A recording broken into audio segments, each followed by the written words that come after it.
Magandang umaga po sa inyo mga kaibigan. Tayo pong magkape at pandasal. Ito po si Bishop Chito Tagle ng Diocese ng Imus, Cavite. Ang tanong ko po sa umagang ito, gaano ka ba ka-hospitable? Madali pong maging hospitable sa kaibigan, sa kamag-aaral, sa kamag-anak, sa ating kauri, o kaya sa mga taong gusto ko.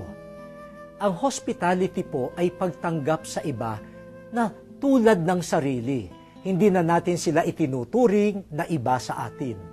Kung gayon pala, ang hospitality ay hindi nasusukat o nakukuha sa pangiti-ngiti lamang at pag-aalay ng soft drinks at merienda sa ating mga bisita. Sa mas malalim na kahulugan ng hospitality, ang tanong ay ito, ang kapwa mo ba ay iyong tinatanggap at tinuturing bilang tunay na kapatid, tunay na kapantay, tunay na may dangal ng tao na iyong kinikilala? Sa atin pong kapaligiran, napakaraming kawalang katarungan, pagpatay, nakawan, parang madaling magkasakitan. Napapatanong tuloy ako hospitable nga ba tayo? Nasaan na ang pagtuturingan ng magkakapatid?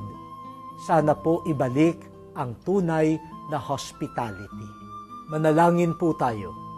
Mapagmahal na Diyos, ibinigay mo po ang aming kapwa sa amin upang tanggapin at yakapin bilang kapantay at kapatid. Turuan mo po kami ng daan tungo sa hospitality. Amen.